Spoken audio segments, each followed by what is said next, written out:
Good afternoon, Seminole County, and welcome to this year's 2020 Hurricane Expo virtual format. As some of you know, this year has been quite challenging for a lot of us, and as well as the residents in Seminole County. And we have been working tirelessly to make sure that our residents are prepared for hurricane season. We are in the midst of hurricane season. Our friends in the Gulf had, unfortunately, an impact to a tropical storm this past weekend. But each year we go out to our community and we typically host our annual Hurricane Expo at one of our local malls. And unfortunately, due to COVID-19, we can't be out there and present to you all as we do in previous years. So we've decided to offer a virtual Hurricane Expo. And this week is that entire expo, and we'll be sharing some very important information for hurricane season. Wanted to show you really quick on how you can get to the Hurricane Expo and participate with us. Very simply, you can go to our preparedness website, prepareseminole.org. Again, that's prepareseminole.org. And this website has a chock full of information for you for hurricane season, tips on how to make a plan, how to get a kit together for your family, how to stay informed, signing up for our notification systems and some of our vulnerable population programs that are available to you. But most importantly, we have a slider image here that talks about our Hurricane Expo. And when you click on more, it brings up these wonderful videos that have been developed over the past few weeks and some of our highlights throughout the year. We have some weather data here for you for Seminole County, but all across here are some very important things like how to protect your pets during some tropical events. We can't forget about our four-legged family members. We have how to prepare your home, so different mitigation things that you can do to protect your home and secure your loved ones. Debris is obviously a fantastic service that comes out after a hurricane or tropical storm, and how we handle that debris is very important. How to talk about preparedness with having recovery in mind. So you might think about starting to recover while you're preparing, and there's some very important tips and tricks in that video to help you out. Many of you represent from different organizations from the community that may be engaged or getting interested in volunteering. So there's different videos on how the organization can get involved, how to donate. Donations are so important, especially after a hurricane or a tropical storm. We get flooded with all kinds of questions about how you can donate and how people can help out each other. So there's really good and effective points on how to donate during a disaster. We also have some information on how COVID-19 will affect our hurricane response. And I'm going to share with you in just a bit on how that's going to play out. We have children during tropical events. Seniors in tropical events, so we have lots of vulnerable populations in the county. How to make a disaster kit, our sandbags for sandbag preparations. We all know that in Florida we flood, and we do quite a fantastic job in putting together sandbags and distributing those out to our residents as well. Emergency shelters. Such a hot topic right now is emergency shelters, and what is sheltering going to look like for those that need emergency sheltering. So I want to chat with you quickly about some just overall things to think about for this hurricane season for 2020. And the best thing that I can suggest to you all is begin to plan early. Planning early is probably the most effective form of preparedness that you can have for you and your family. It's time to start talking about these items and these programs and these kits and your how you're going to get information now. We are in the midst of hurricane season, and even before hurricane season started this year, we already saw 2 storms. So it's very important that we start planning early. With COVID-19's presence in the community, the first responders and community organizations that come together in the Emergency Operations Center to prepare for the impact of the storm are working continuously to figure out how social distancing plays a role in some of our hurricane response. So what are we doing here? Just want to give you some of that information on what we're doing here. Our Emergency Operations Center is typically staffed with over 100 individuals that work on everything from transporting loved ones to sheltering to helping with evacuations to caring for pets to providing assistance to our first responders. And we want to continue maintaining that service level for our residents. However, due to social distancing, we have to look at reducing the amount of staff in that facility. So we're utilizing a concept called remote coordination centers. Where staff members from different organizations that typically sit in the Emergency Operations Center are available off-site.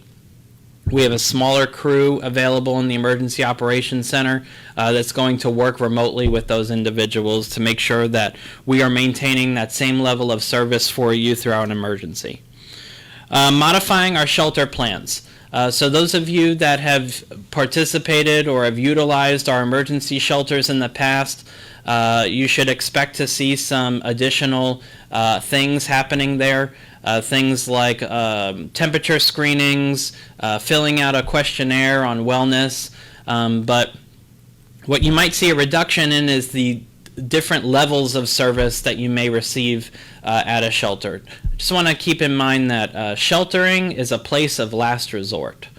If you have a method to evacuate and you feel that you need to, go ahead and do so when the storm comes. If you have a loved one or a family member or friend that you can stay with that is in a concrete masonry block structure during the storm, go ahead and do that. And as a last resort, if you need to come to the shelter will be available to you. You would get a space on the floor.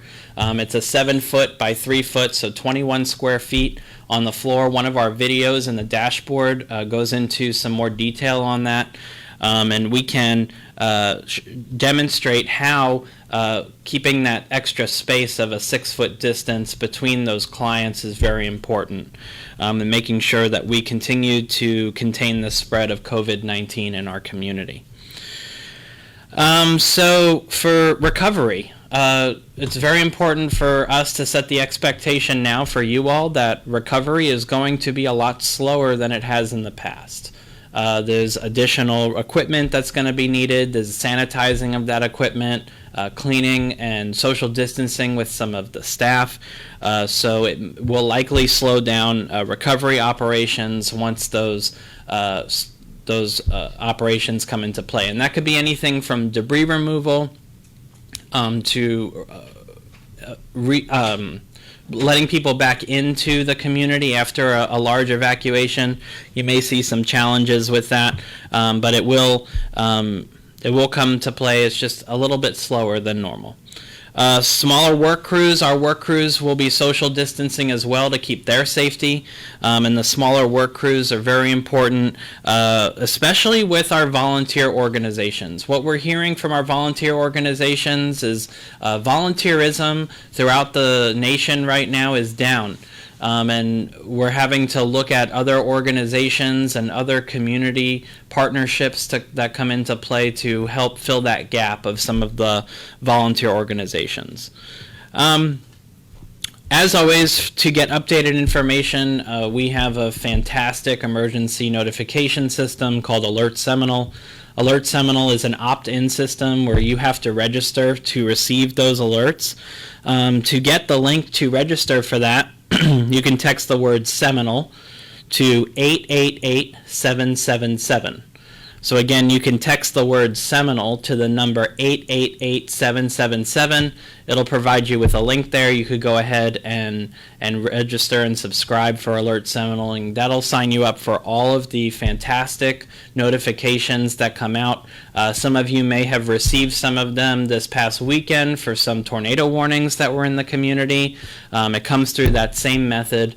And we do our best to provide additional information during a hurricane when shelters are activated, when sandbag locations are activated, when debris sites are activated, so those services can be available to you.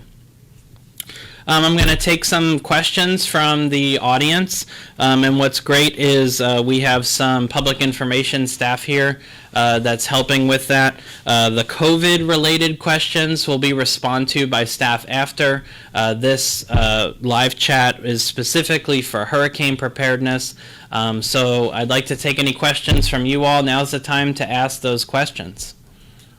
Stephen, Miriam is asking, in the case of a tornado, can you hide in your car inside the garage if there is no other safe room in your house? So you need to do what's best. This is a fantastic question, and we get this all the time. What do you do if you're on the road?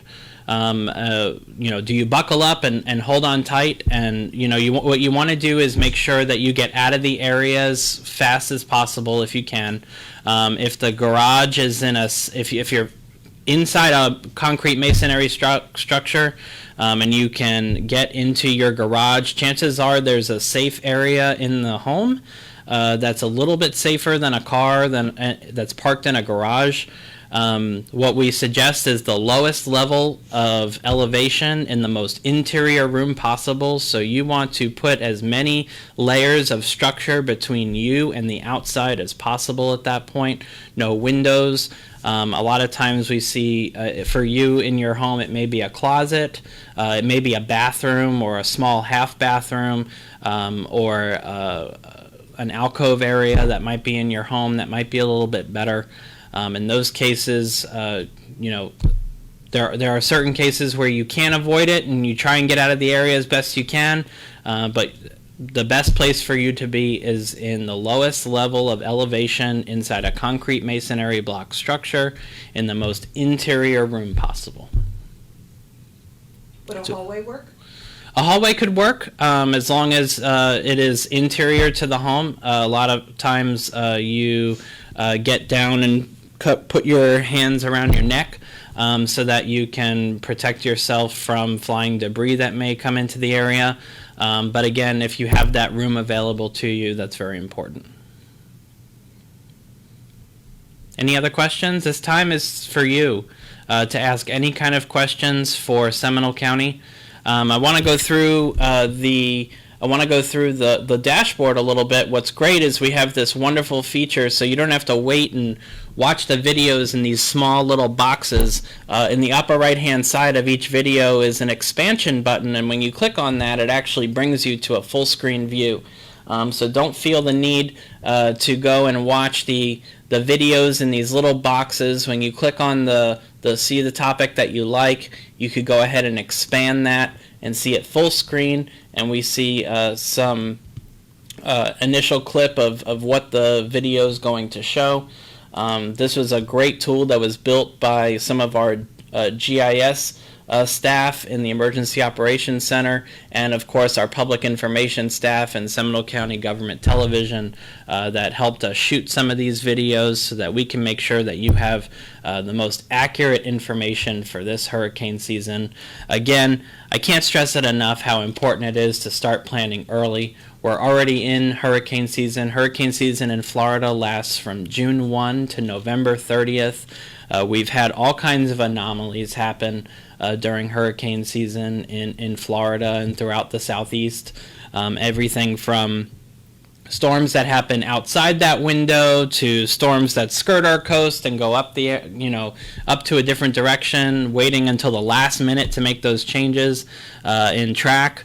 Remember when you see the storm cone that's put out by the National Weather Service, that is a line of best fit so the storm can actually land anywhere within that cone. It's part of that prediction modeling that happens. We do our best in Seminole County to make sure that our evacuation timetables and that our land falling timetables are as accurate and run each time a new model comes out, so we're providing you with that accurate information for you to make the good decisions that you need to. We have a question from Daniel. How soon would we see power electrical teams be deployed after the hurricane has passed? And with COVID in mind, you said there would be a delay.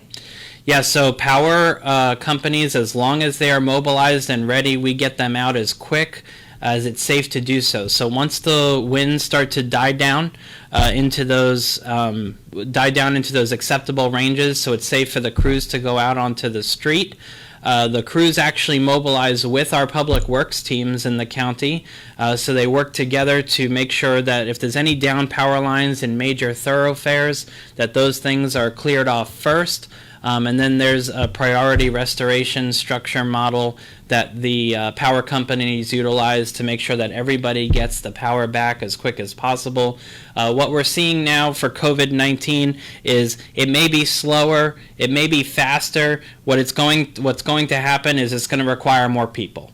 More people to implement social distancing and allowing the crews to be safe when they're out in the road restoring after a hurricane. Obviously, we have dangerous conditions after a hurricane presents itself, live power lines, water, flooded waterways, you name it.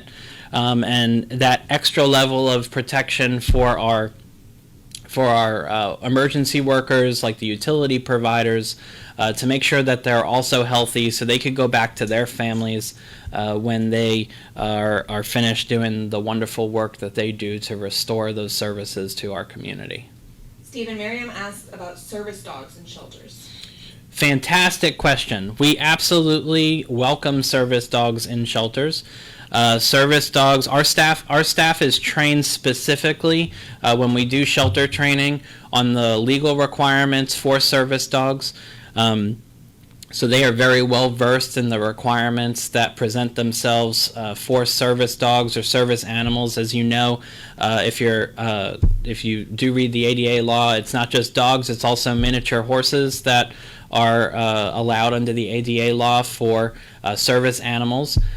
So those two types of animals are allowed into the shelter just as they would anywhere in a retail store or a movie theater or any of those public places that you may go to for entertainment or for your leisure. They are absolutely welcomed into the shelter. Those of you who have pets, though, that may not be needed for a service, we have some pet-friendly shelters that open up that are available that are much more accommodating to general population shelters. And we highly encourage that if you have a pet, that you go to a pet-friendly shelter for a number of reasons. We have some fantastic staff that's from our Animal Services Department that provides some extra materials there in case you run out, things like cages and food and medication and some additional animal comfort items so that your four-legged family members are comfortable in a shelter situation. Barbara asks, will more shelters be open since we can't cram more people into places? So that's what we're planning for, Barbara. That's a fantastic question. We're actually planning to open as many shelters as necessary to accommodate those that need it. Remember, we're also our host community, so our coastal communities that lie to our neighboring communities, they also evacuate to us to get out of their areas. So we play host to a lot of those residents as well. And accommodating social distancing is going to be incredibly challenging in the shelter, but we do see a need for additional shelter locations, and additional staff to help with that as well. So we are actually reducing the amount of teams, quantity of teams that may go out. So, in the past you may have seen 12 people on a shift. Well, now you may see 6 people on a shift, and we're separating those people into multiple teams so we can open up more schools for those shelter locations. May asks, is there going to be a reservation system for shelters? So right now there's no reservation system in place in Seminole County. We again suggest that shelters are a place of last resort for you and for your loved ones. Start to think about making those plans now. If you have a place to evacuate to, go ahead and talk to that individual, talk to that loved one, talk to that friend that may be able to help you in the evacuation area. And if absolutely you have no other place to go, we do our best to make room available to you in the shelter. It's an interesting time we're in right now in our community with COVID-19 and making sure that social distancing is in place. We're looking at utilizing school classrooms, which is something that we haven't had to do before. We've usually in a shelter situation have had common spaces like cafeterias and gymnasiums. And we're working very closely with the Seminole County Public Schools to make sure that they are aware of the needs for the community and the expanded shelter space that may be necessary, and utilizing some of the classrooms and some of the other locations in the school that can be great for accommodating for social distancing. Maddie asks, can you please comment on special needs shelters? Great question. So special needs shelters, those of you who have electricity, that need electricity to run medical devices, those of you that have medication that requires refrigeration, maybe some of you have mobility issues or are mobility impaired. We want to make sure that we have the right services to offer you. And at our medically enhanced shelter or special needs shelter, we have some fantastic staff from our Department of Health and some contracted nurses that come in and can help provide you some of those services. We obviously want you to bring a caregiver with you. To do so, we want you to register. We'd like you to pre-register for the special needs shelter. And there's a number of reasons why we ask that. We like to anticipate the need, and we like to talk with you a little bit more in detail about what your process and procedures are, what additional supplies you might need if you choose to evacuate and come to a shelter. What's also fantastic about the program, which I love and I get tons of phone calls about, is if you register for the program on the month of your birthday, Seminole County mails you a birthday card. And that birthday card tells you information about how you can update your information. We want that update to happen every year, not just during hurricane season.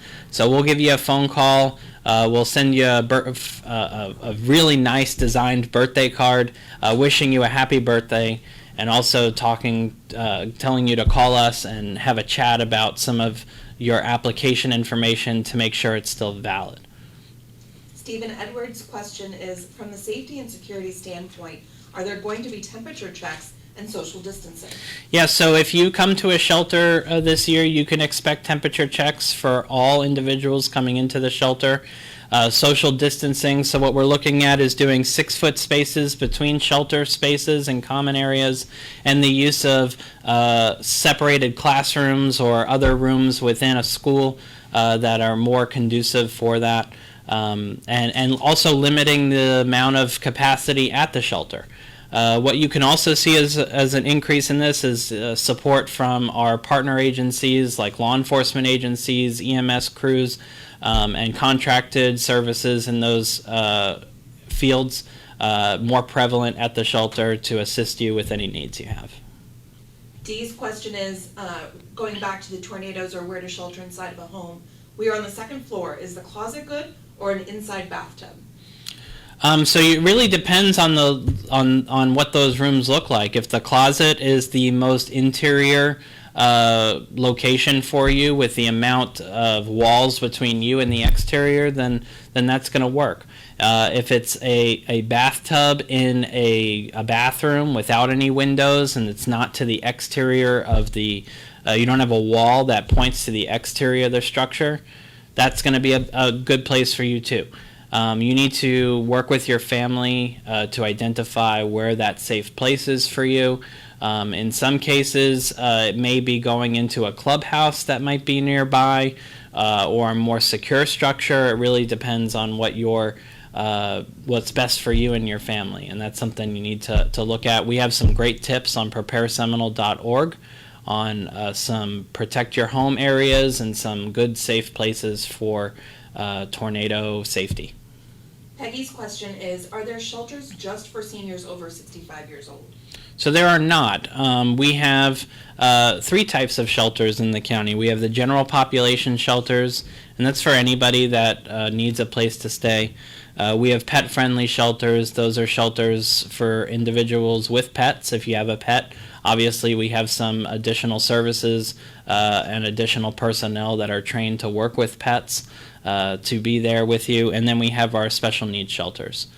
So our special needs shelters are there with medical personnel and some additional staff if you have a medical condition.